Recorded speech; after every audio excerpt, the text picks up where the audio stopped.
first of all, a mayor needs to have a vision of the future. You've got to look at 3 different lengths out into the future: near term, long term, and then the middle term, right? You know, that in between.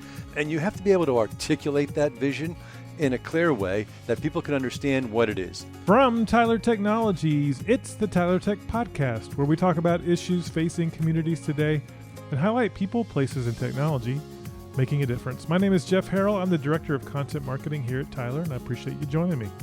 We have a very special 2-part episode series of the podcast. Today and 1 week from today, we will be bringing content that we recorded live at Connect 2023.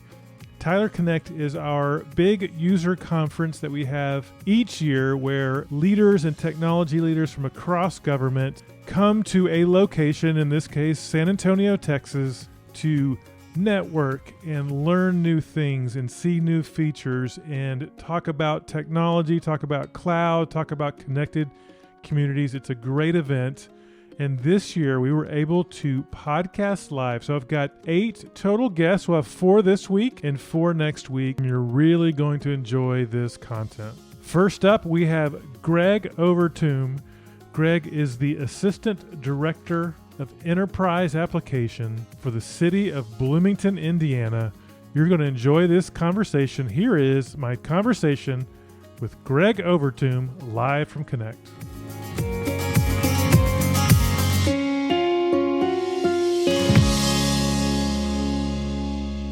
Well, we're here live at Connect 2023, and we are with Greg Overtoom. Greg is from Bloomington. You're going to tell us a little bit about that here in a second. He's the Assistant Director for Enterprise Applications and just won the Tyler Excellence Award, so congratulations. Thank you. Yeah, thanks for joining the podcast. And I'd love to start by just having you tell us a little bit about Bloomington.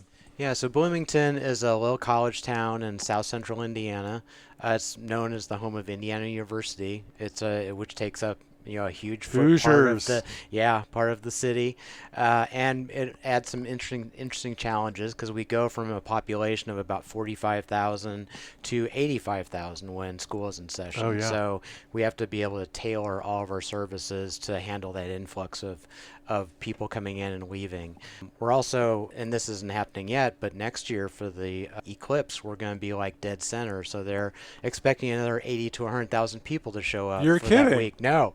So we haven't started talking about how we're going to adapt to all those people, but it's something that, it's kind of like working in the backs of our minds that we have to deal with. Yeah, I've always wondered. So I went to university. It's a college town, College Station, Texas. Oh, okay. And I've always wondered about, it's hard to navigate because you're right. When you have students in schools in session, like for A&M, it's 60,000 students. Right. Well, you may be down to 20. There's probably some there, they're living there year round and some in summer school and things like that. But for businesses to have to flex and things like that, it's got to be a bit of a unique challenge. Yeah, and it changes everything. It changes where you have to do your policing. It changes where you have to route things for traffic.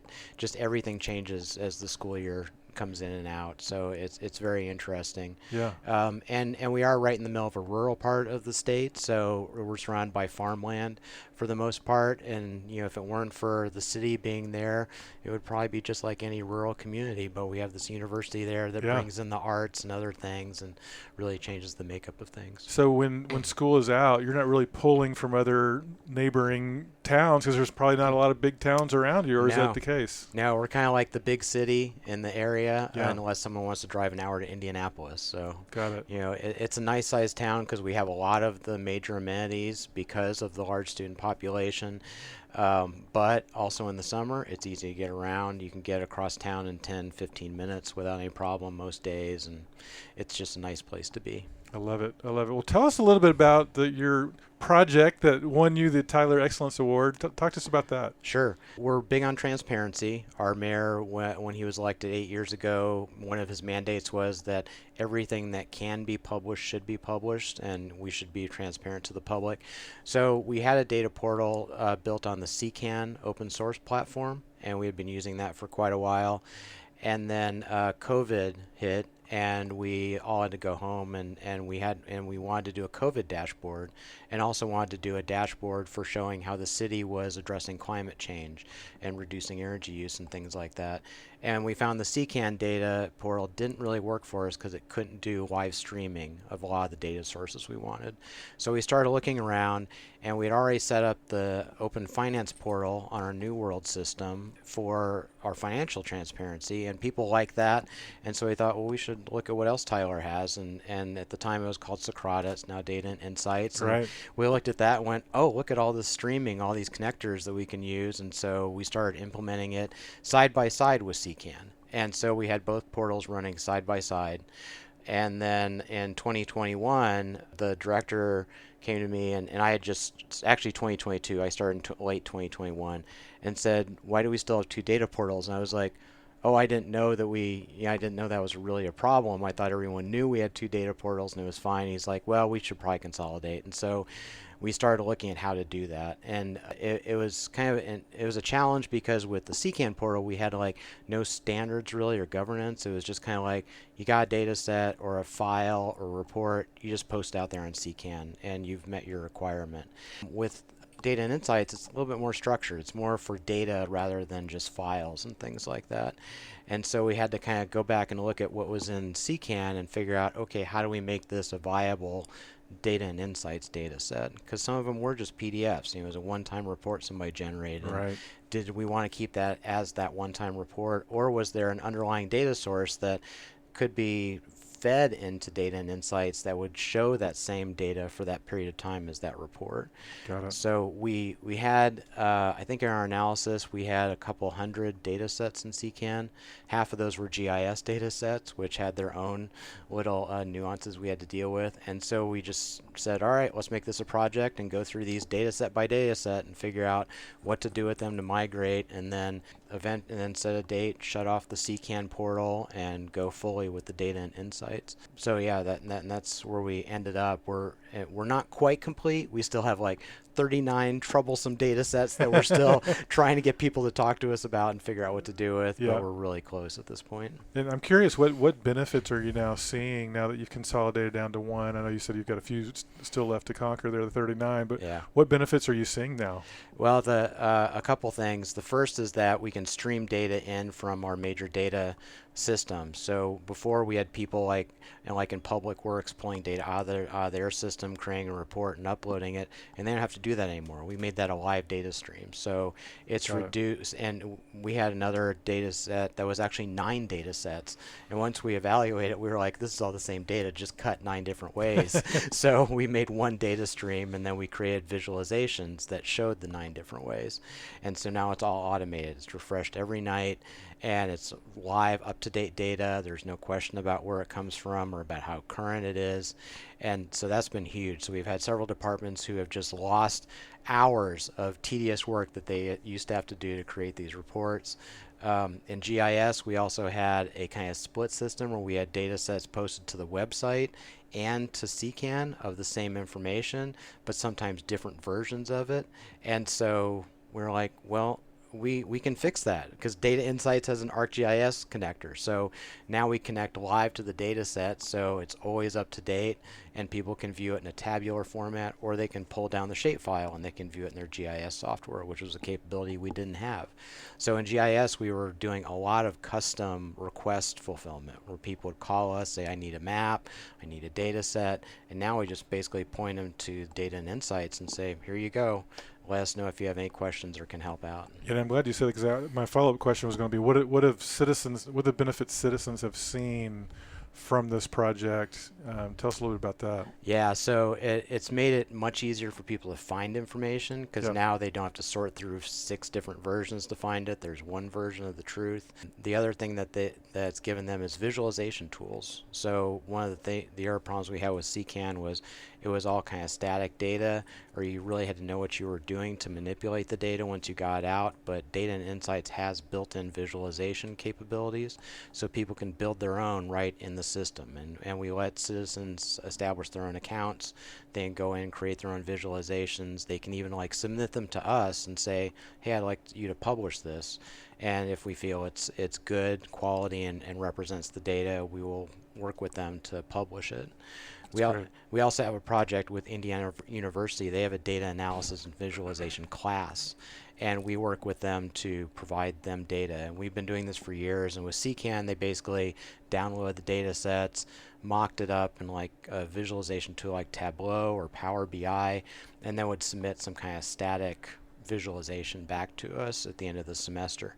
Now we're just giving them Data and Insights accounts. They grab the data set they want, create a visualization right in the system, and then submit it to us at the end of the semester so we can look at it, and also their professor can see it, and it just has streamlined the whole process. That's great. Do you get to grade the results? We've been doing that, and it's been a little scary in some cases. You can definitely see where someone's taken a data set and like, I have an idea of what I want this to say, and like manipulated it in a certain way, which is all about data visualization. That's, you know, that's a skill, but it is kind of interesting to see what kind of stories people are trying to get out of our data when they do it.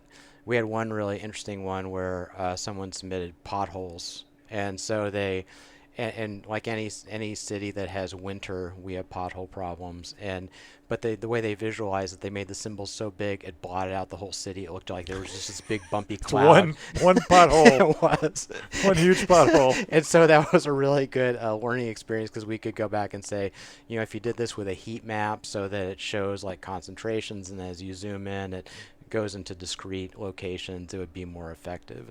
And what a cool class. Yeah, it's really exciting to partner with them on that kind of thing. That's great. Well, last question for you. I know you guys have just gone through this project. It's not quite, like you said, quite complete, but I think as people are listening to this and considering going through a similar process, love to share any of your insights, best practices, key learnings that you can share with us. Yeah, one of the we had a couple things that we learned out of this. The first was like interact with the data stakeholders and the data stewards right from the get-go. We originally took a stab at trying to figure out what to do with some data sets, and once we talked to the people who own them, we found out we were really wrong on what they were intending to do with it based on our interpretation. So once we started engaging with them up front, it went much smoother to figure out what they were trying to do and where the data was coming from and things like that. And the other thing is to also take a look at all of the data in whole. So one of the things that we found, like I mentioned, we had the one that was 9 data sets, and it's really 1. And, you know, if we had been going through and like looking at each individual thing and making it a project, we probably would have missed that we could have consolidated with those other 8 data sets. So you really need to take a holistic view and look at all of the data that you have out there. We also had data sets that we had in GIS and as a tabular format in 2 different places on the website. And so now it's 1, because you can get both of those out of the GIS data set.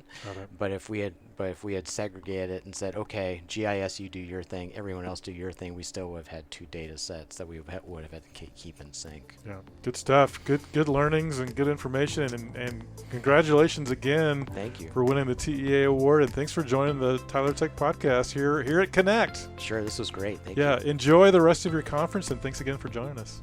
Will do. Well, next on the podcast, we have Aline Martinez. Now, Aline is a first-time Connect attendee, and she is an ERP security and document application manager at IDEA, I don't know if it's IDEA Public Schools in Harlingen, Texas. Here's my conversation with Aline Martinez.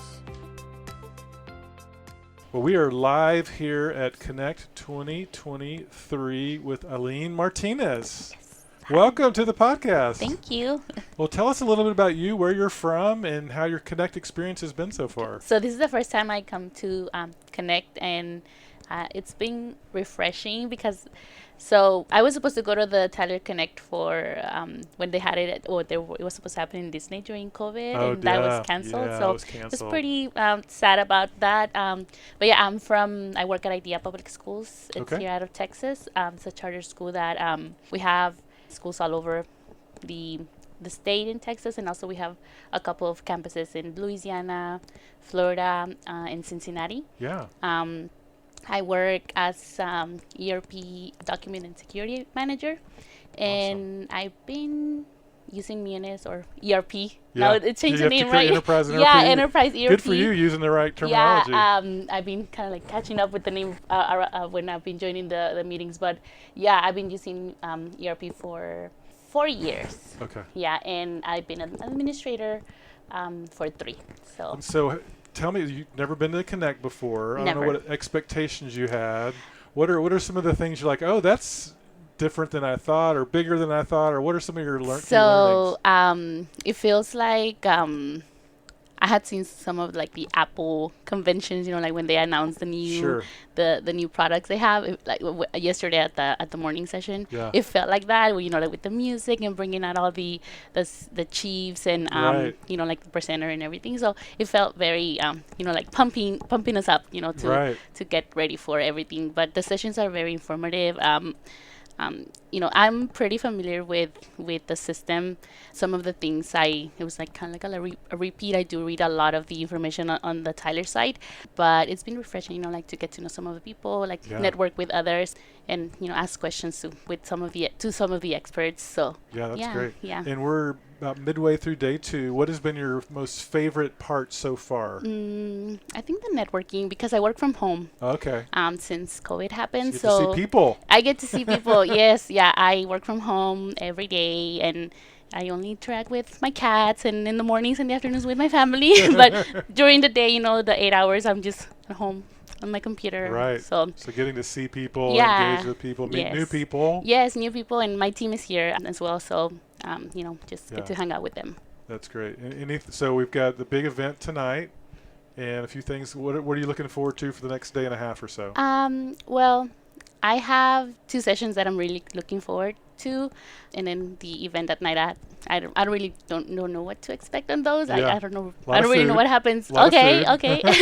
Yeah, is there like music? What is it? Probably so. Yeah, there'll be some fun. Okay. Definitely. Nice. Yeah, I'm looking forward to that. Well, very good. Well, thanks for joining the podcast. I love that you just jumped in and said, "Hey, let's do this." Yes, I saw it was empty, and I was like, "Let me go check it out." Yeah. Well, let me ask the last question. For someone who is listening to this, has never been to Connect, what would you tell them?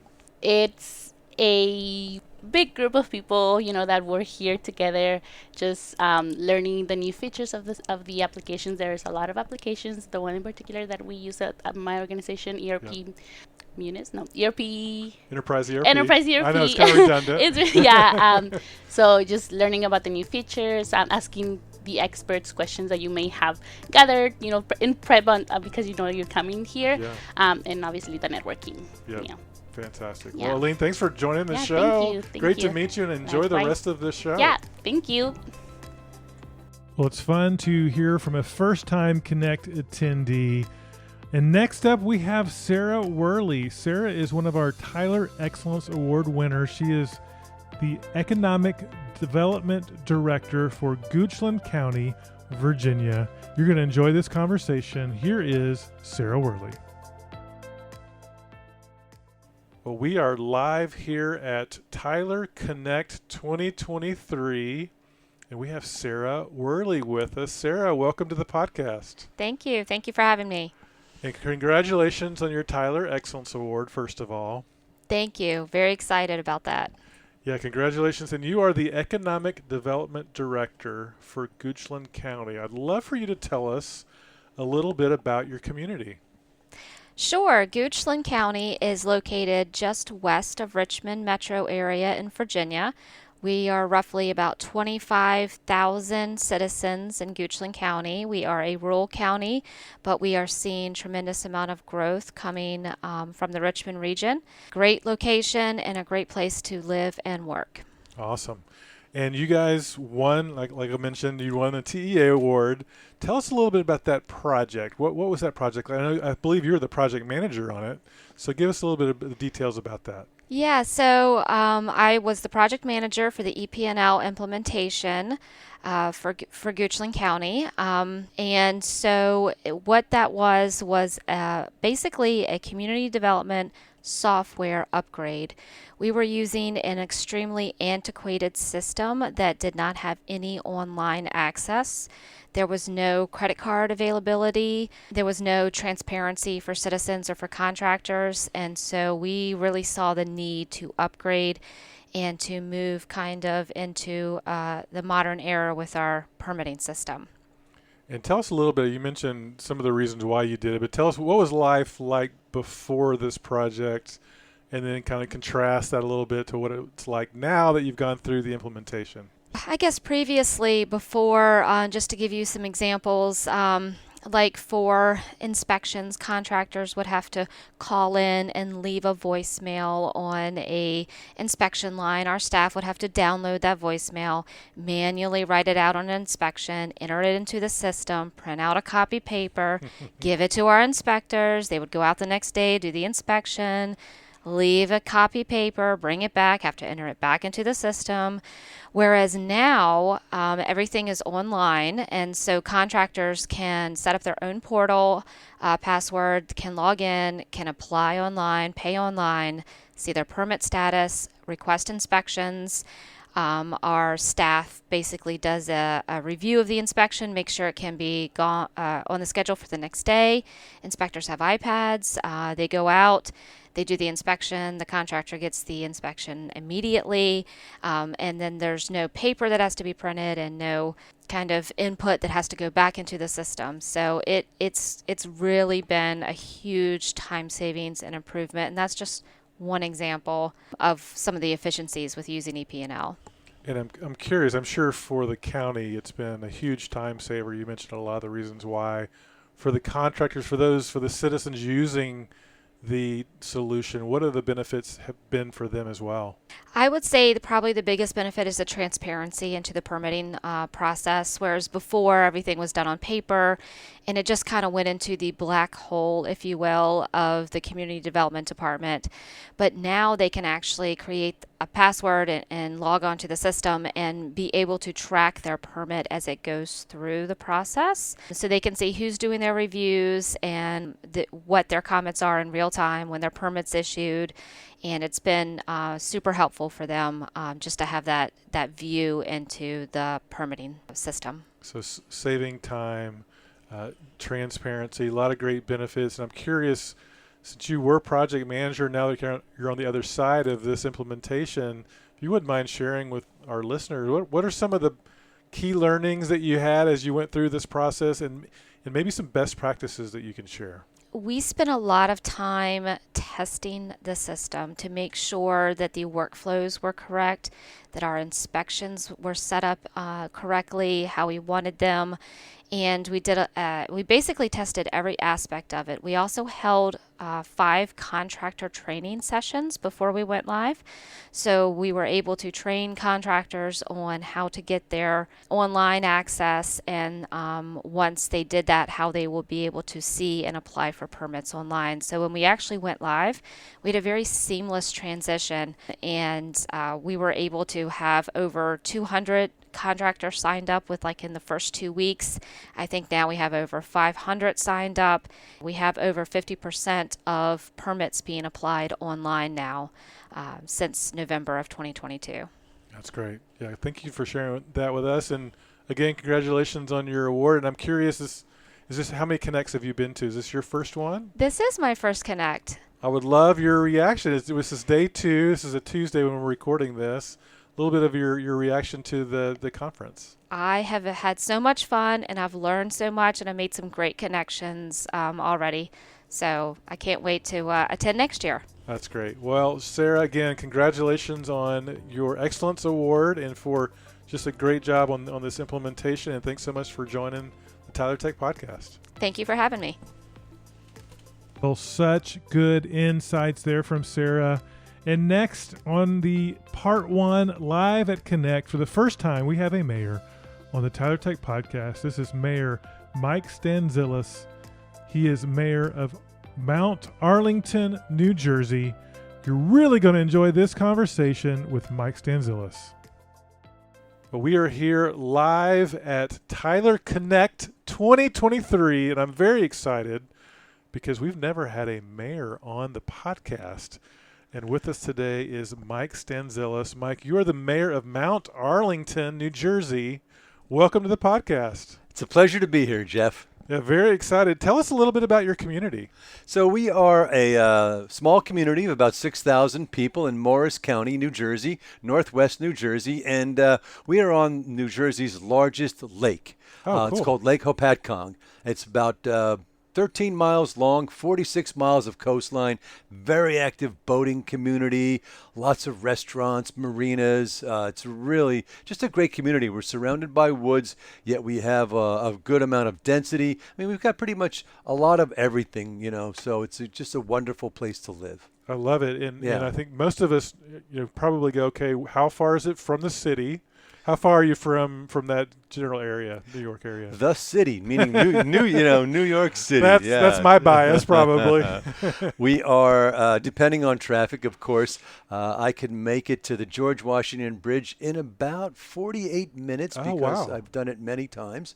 And Lincoln Tunnel about the same. Got it. Yeah. So it sounds perfect. You're on a lake. You've got all this really cool development happening, and you're still pretty close to some big city areas as well. So it sounds perfect. It's perfect. I can get to New York City in less than an hour. I can be to the beach in a little over an hour. I can go skiing in the Poconos in less than an hour. I mean, I've got everything I need. It's fantastic. Sounds great. Yeah, Sounds great. Yeah. Well, tell us a little bit. I think like I said, I've never had a mayor on the show before. And I think a lot of people are curious, what does a mayor do day to day? And what are some of the things that you're worried about, the things that you're trying to solve for your community? First of all, a mayor needs to have a vision of the future. You've got to look 3 different lengths out into the future. Okay. Near term, long term, and then the middle term, right? Sure. That in between. And you have to be able to articulate that vision in a clear way that people can understand what it is. That's one thing. And then you've got to be able to, as any good leader, put the right people in the right seats that are in charge of the departments. For example, chief of police, the borough administrator, which is the most important, I think, person in that position. That's kind of like the CEO of the entire operation, head of the DPW, all these great positions to making sure that they understand my vision and the culture I want, and they execute that and give them the freedom and the tools they need to execute that. And I'm sure we're going to be talking about tools sometime soon because we are at Tyler Connect. That's right. 23. That's so right. That'll be fun. Yeah. What are some of the look at the big buckets of things you're worried about? What are some of those things for your community? Because I mean, you can look at things like crime rates and homelessness and all the issues happening in the world today. What are the ones that you're worried about? Yeah. So what keeps me up at night, right? Yep. Safety. Sure. That's first and foremost. All right. And then after that, New Jersey has the highest property taxes, or some of the highest property taxes in the country.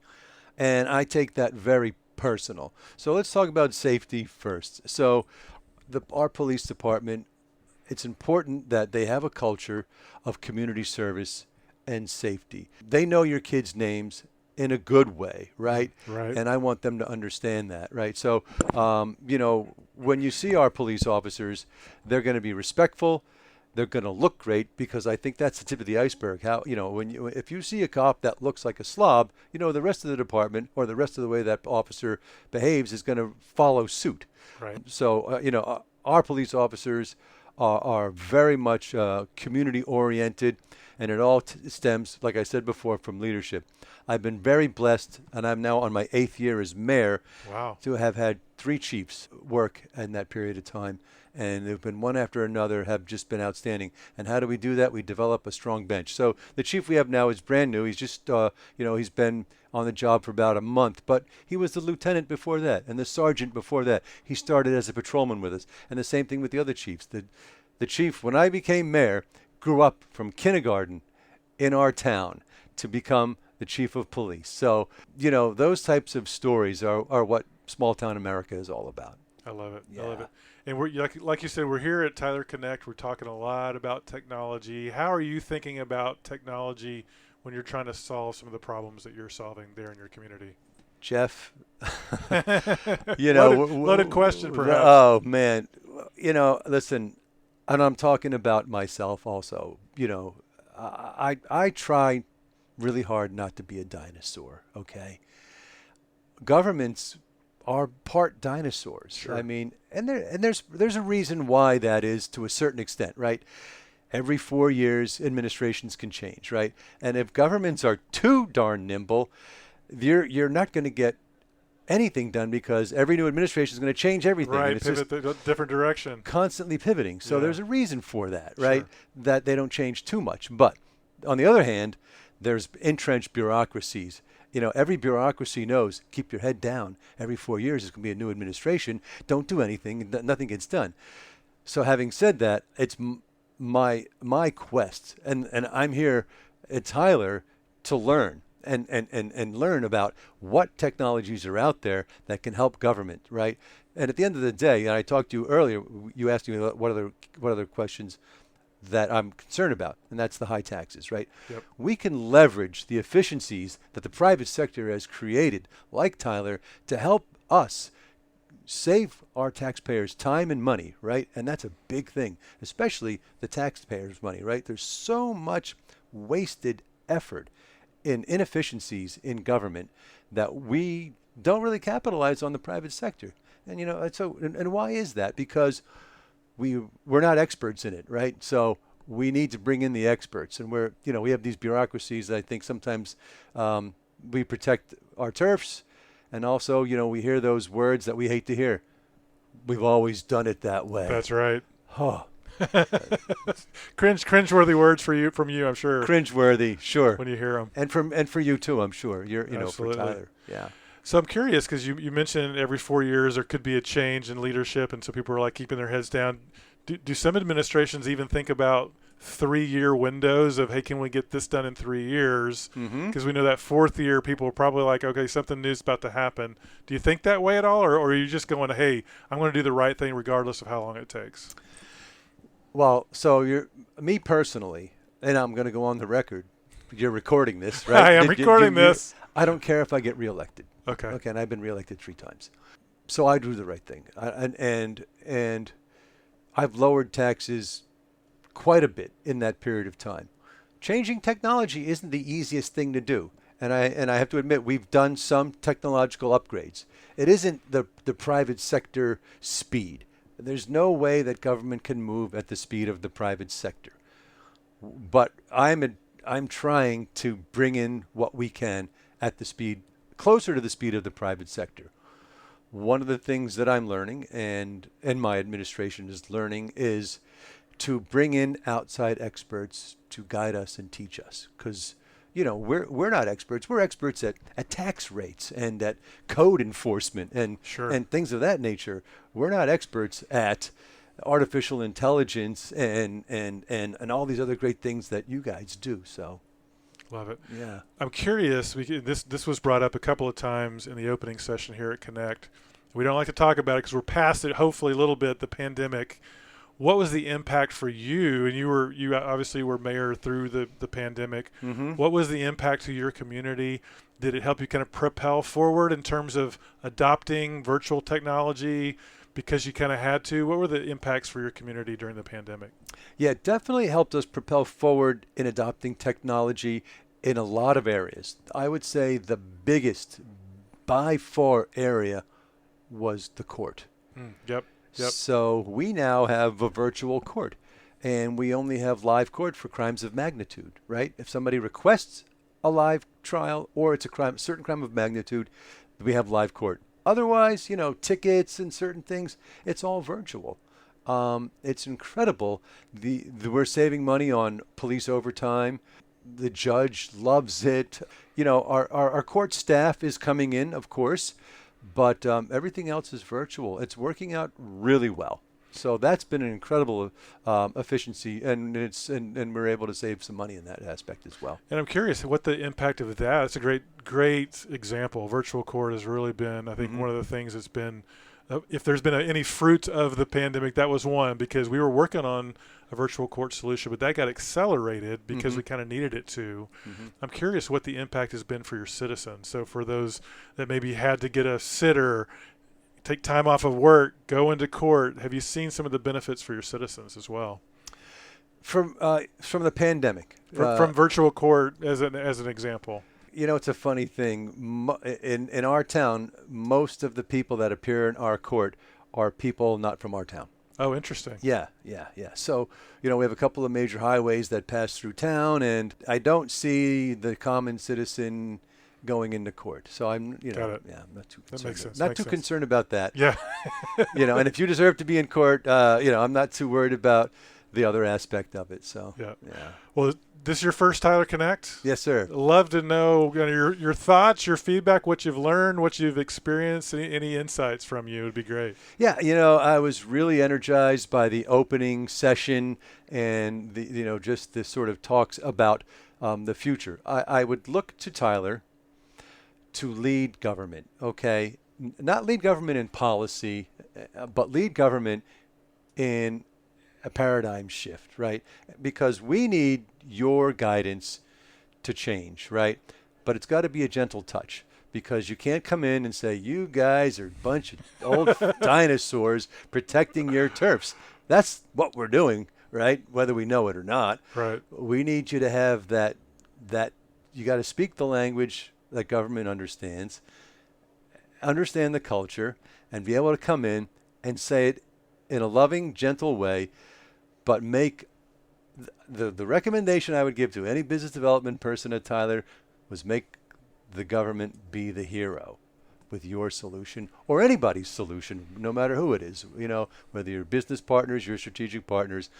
Make that elected person, that bureaucrat, make them the hero with your solution. You're supposed to be behind the scenes anyway. Absolutely. So make them the hero, find out what their pain is, and make them the hero. Wise words. I can see why you've been elected 3 times, Mike. Fantastic.